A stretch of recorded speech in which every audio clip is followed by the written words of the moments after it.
He was just a dad having lunch with his little girl, until one word turned the entire diner silent. The diner door chimed as someone walked in, but no one looked up. It was the kind of Saturday afternoon when time seemed to stretch.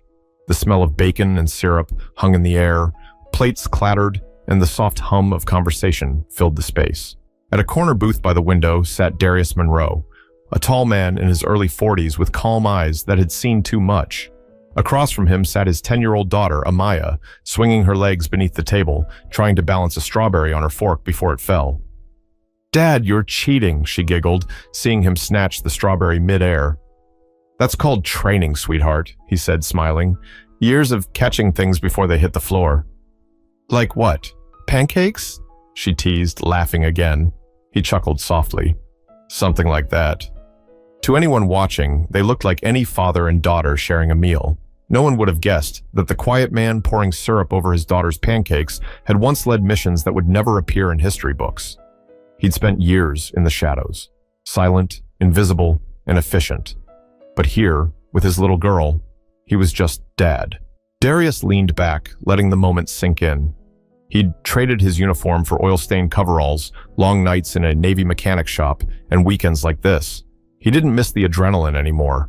He missed the peace. "Hey, Dad," Amaya said, her voice softer now. "Do you ever wish you were still in the Navy?" He paused, looking at her. "Sometimes," he admitted, "but I got everything I need right here." She smiled, proud without really knowing why. She only knew her dad was strong, kind, and never seemed afraid of anything. At that exact moment, the diner door opened again. The bell rang louder this time. A small group of uniformed Navy officers stepped inside, filling the room with a quiet authority that made heads turn. They were laughing, talking, the kind of confident energy that only came from men who'd seen combat and survived it. Darius noticed, but didn't react. Old habits told him to keep his head down, stay unseen. Amaya glanced at them curiously. "They look like your old friends," she whispered. "Maybe," he said simply, keeping his tone light. But one of the officers, an older man with sharp blue eyes and silver hair cut close, spotted him. The man slowed his steps. His laughter faded. His name tag read Whitaker, Admiral Charles Whitaker. He couldn't quite place the face at first, but there was something about the man in that corner booth that pulled at a long-buried memory, the kind of memory that makes your stomach tighten before your mind catches up. But Admiral Whitaker didn't know yet. The man he was staring at wasn't just another veteran. He was someone whose name had once been spoken only in whispers. The waiter came by with refills, orange juice for Amaya, black coffee for Darius. The father gave a polite nod of thanks before turning his attention back to his daughter, who was now busy drawing a lopsided heart on her napkin with a red crayon. "Who's that for?" Darius asked. "You," she said simply, without looking up. "Because you always make my breakfast on weekends." He smiled, quietly touched. "Even when you burn the toast?" "That was one time," she laughed, pretending to be offended. "And you still ate it." "Because it was made with love," he said, reaching across to ruffle her hair. Moments like that were everything to him. After 12 years of service, deployments, silence, and nights where he wasn't sure he'd see home again, Darius had learned that peace didn't come from medals or missions. It came from mornings like this, the sound of his daughter's laughter, the smell of syrup on pancakes, the world finally slowing down enough to let him breathe. "Dad," she asked after a pause, "when you were a SEAL, did you ever get scared?" He took a long sip of his coffee before answering. "Yeah." Every time Amaya blinked, surprised. "Really? Being scared doesn't make you weak, sweetheart," he said. "It makes you careful. The trick is doing what's right, even when you're scared." She nodded slowly, letting that sink in. Darius always had a way of saying things that sounded simple but carried weight. She might not fully understand now, but she would someday. Outside the window, the afternoon sun was beginning to dip. A light breeze rustled the small American flag by the entrance. The group of officers had taken a table a few booths away, their laughter bouncing lightly through the air. Darius noticed how Amaya's attention shifted toward them, the way their uniforms caught the light, the way everyone in the diner seemed to sit a little straighter in their presence. "You miss that, don't you?" she asked softly. He followed her gaze. "Sometimes," he admitted, "but I did my part. Now I get to be here for you. Mom would have liked that." Amaya said quietly. Darius looked at her for a moment, that bittersweet mix of love and pain in his chest, tightening just a little. Yeah, he murmured. She would've. Amaya reached for his hand, and he squeezed it gently. They sat in silence for a moment, a silent promise between them. No matter what life threw at them, they had each other. But peace doesn't last long when the past still remembers your name. From across the diner, Admiral Whitaker's voice carried faintly over the chatter. He was speaking to his men, laughing about something, but his eyes kept drifting toward Darius. There was something nagging at him, something he couldn't quite put a name to. Dad, Amaya said again, snapping him back, can we go to the park after this? Of course, he said, smiling faintly. You bring the soccer ball? It's in the car, she grinned. Good. I'll need to warm up my old knees first. She laughed. You mean your ancient knees? He raised an eyebrow. Watch it, kid. I've carried heavier loads than you, Amaya giggled, and for a moment, everything was light again. But just a few tables away, a different kind of storm was starting to form, one that neither of them could see coming. Because sometimes, your past doesn't knock before it walks right back into the room. The group of officers filled their corner of the diner with the easy confidence of men who'd been through the fire and made it back. Their laughter rose and fell, cutting through the clink of plates and the soft chatter around them. Admiral Charles Whitaker sat at the center of it all, posture straight, his white uniform crisp even in the dim light. He was the kind of man people noticed, not because he demanded it, but because his presence carried weight. Years of service had carved quiet authority into every movement. Still, as the conversation flowed around him, his gaze kept drifting toward the man in the corner booth with the little girl. Something wrong, sir? Asked one of the younger officers, a lieutenant with sandy hair. Whitaker shook his head slightly. No, He paused. That man over there, I swear I know him. The lieutenant followed his eyes. The guy with the kid? Yeah. Maybe he's one of ours, another chimed in. You've probably crossed paths somewhere. Maybe, Whitaker muttered. But deep down, he knew it was more than that. There was a stillness about the man, the kind of stillness that only came from years of training. Controlled breathing, alert, but relaxed, like a lion pretending to nap. At Darius's table, Amaya was finishing her pancakes, cutting them carefully into little squares.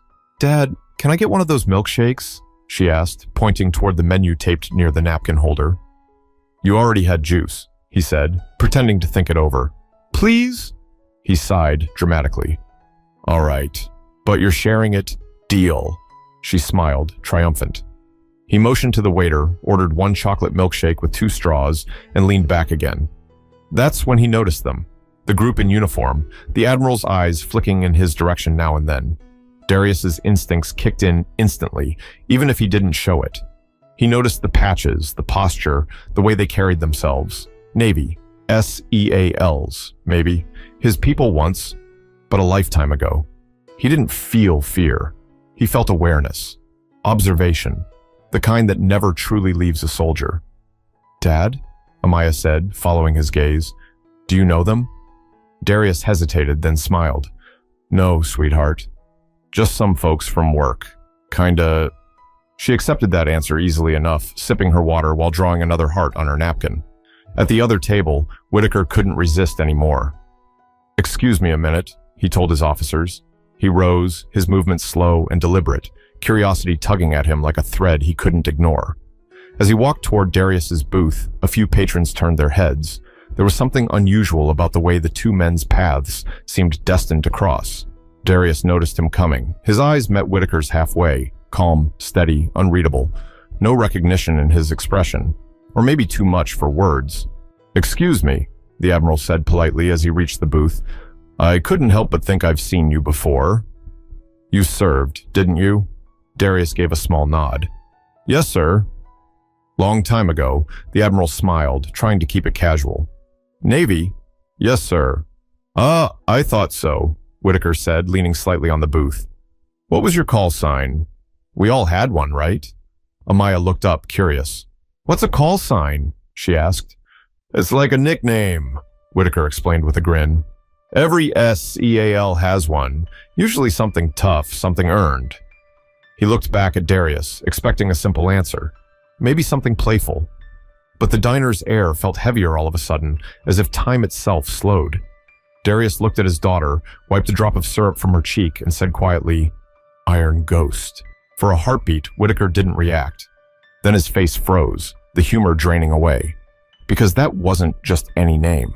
That was a name that didn't belong in casual conversation.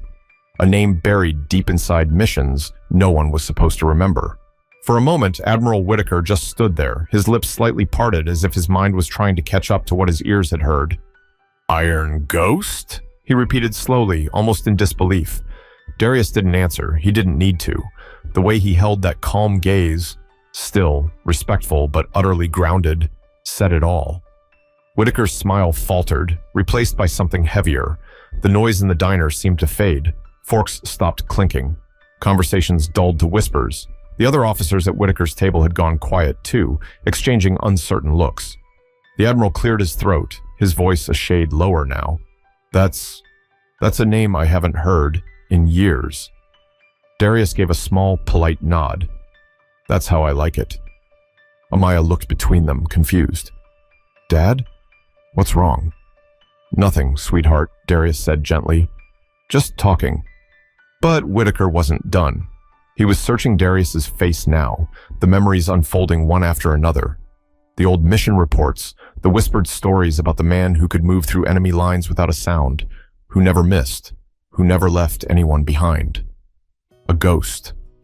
He let out a small, almost nervous laugh. "You're telling me you're Iron Ghost?" Darius just gave a faint shrug. "That's what they called me."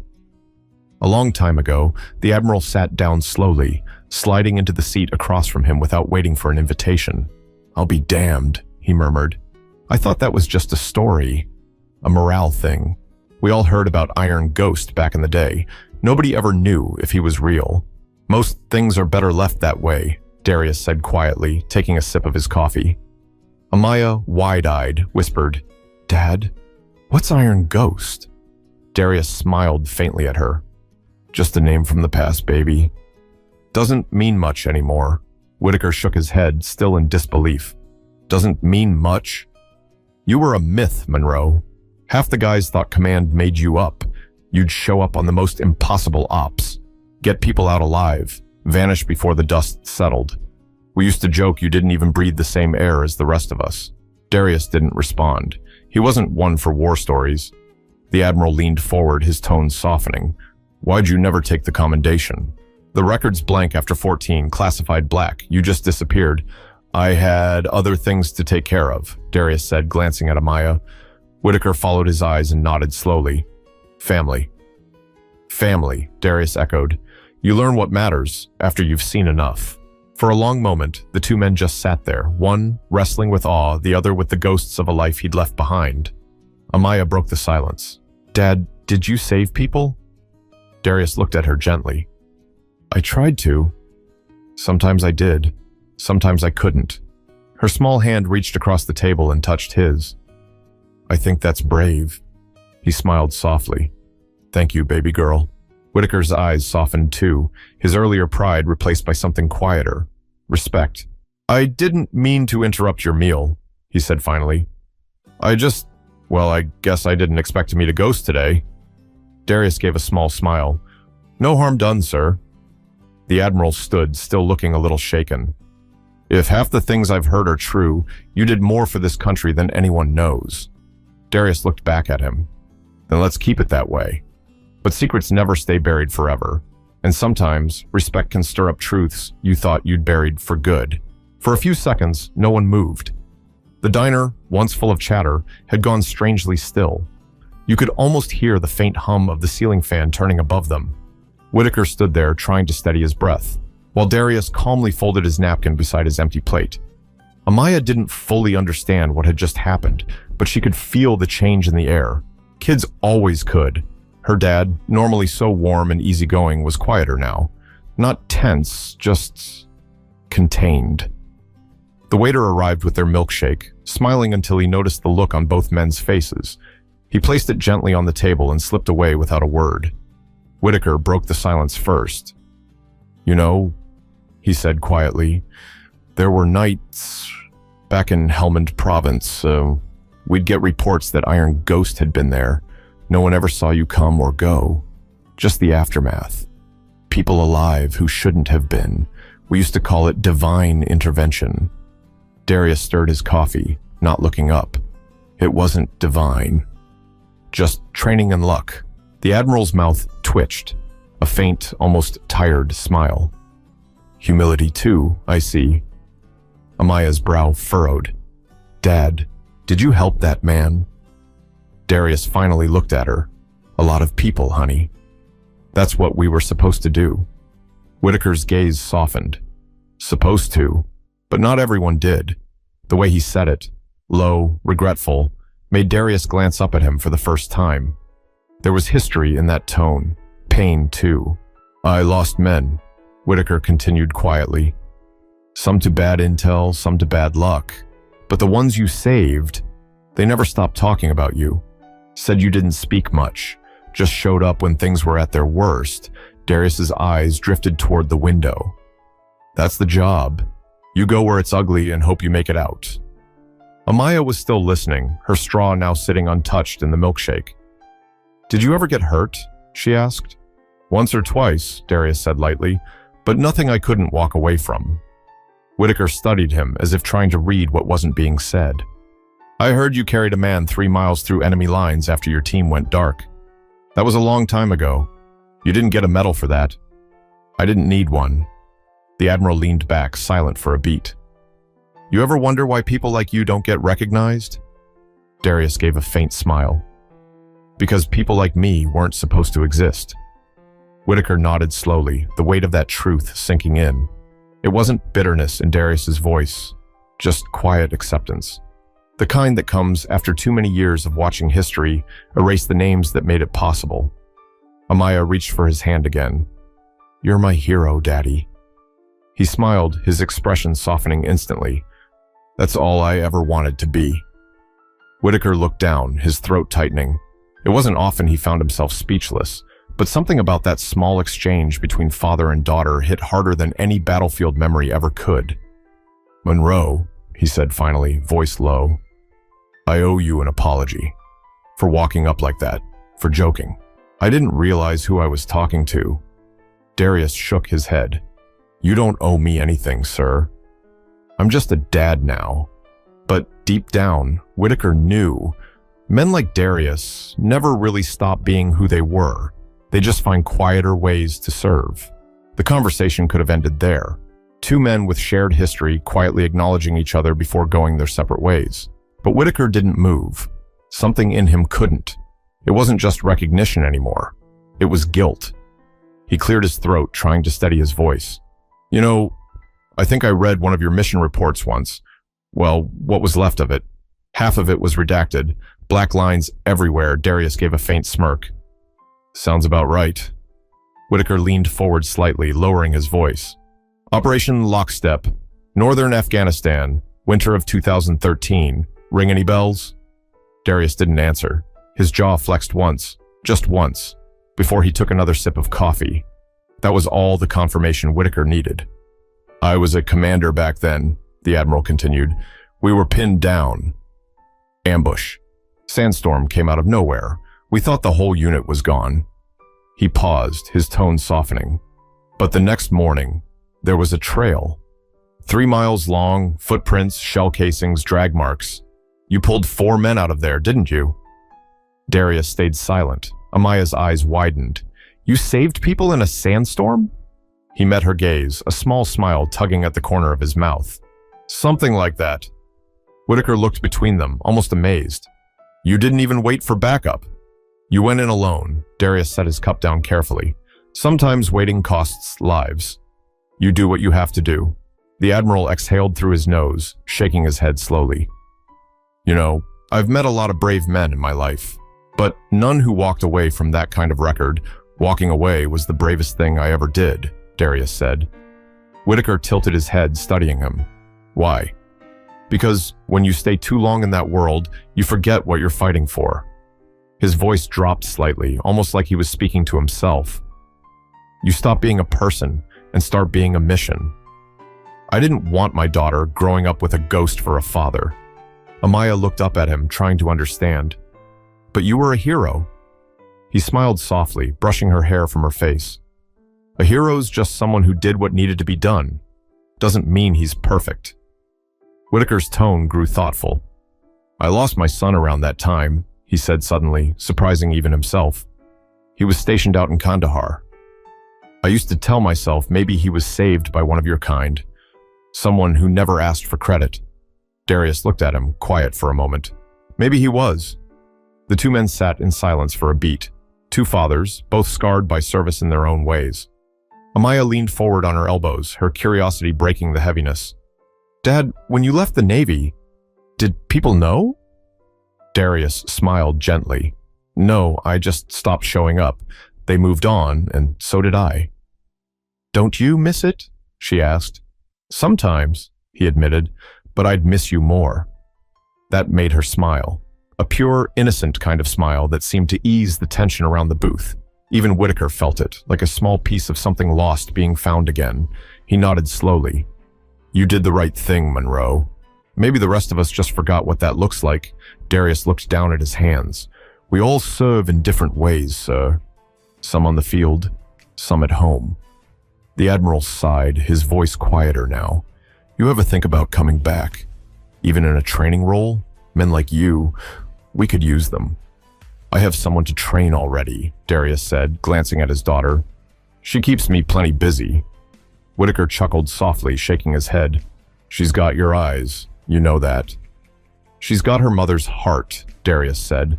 That's what matters. Amaya smiled proudly. For a moment, the tension melted away. Two men who'd once lived in the shadows now sat under the pale light of a family diner, talking not as soldiers, but as fathers. But peace is a fragile thing, and for men like them, it never lasts long before the past decides to remind you it's still watching.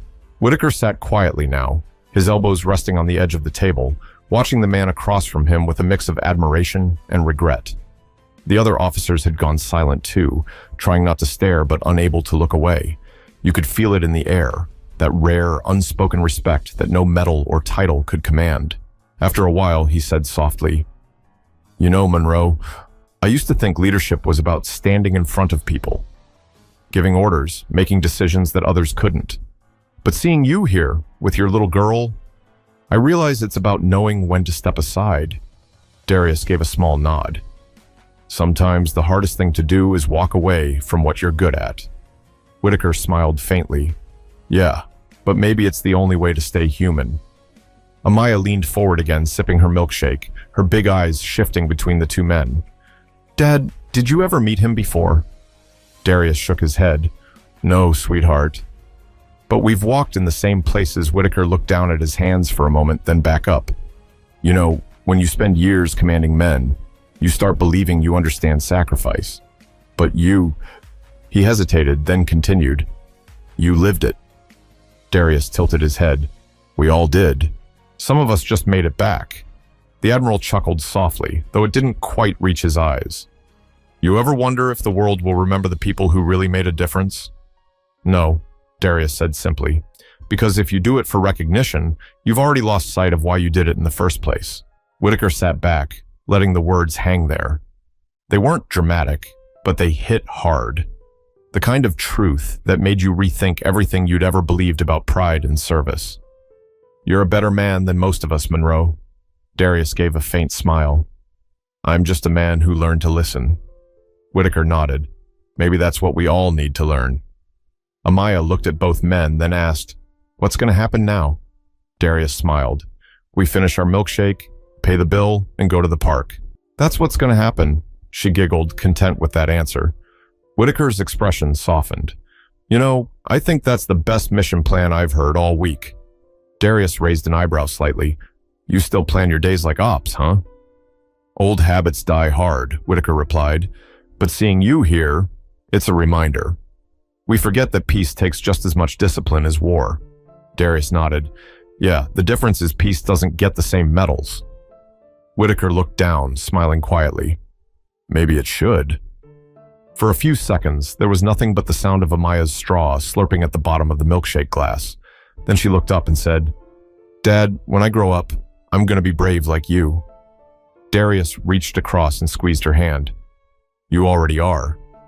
Whitaker stood up slowly, straightening his uniform. He hesitated for a moment, then extended his hand.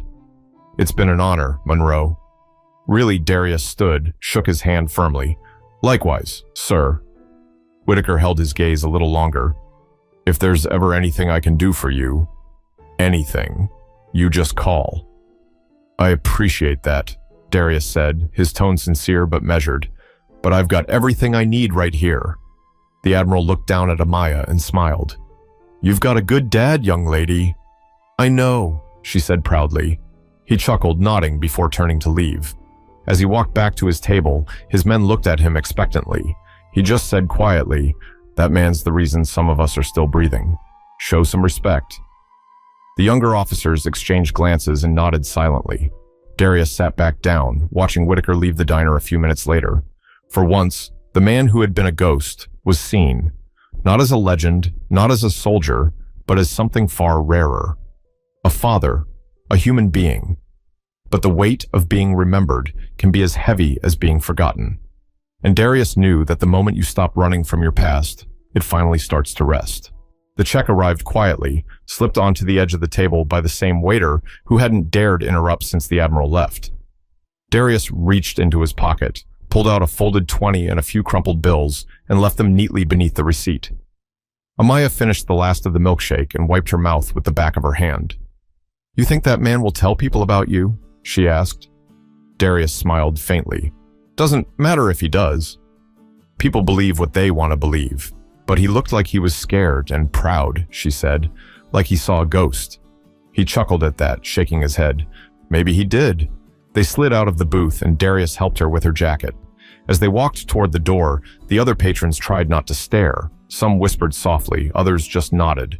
They didn't know the details, but they knew they'd just witnessed something rare. The quiet recognition of a man who'd carried the weight of war without ever asking for thanks. Outside, the California sun was warm on their faces. The parking lot shimmered under the light. Amaya took his hand, and they walked toward the old Ford truck, parked near the edge of the lot.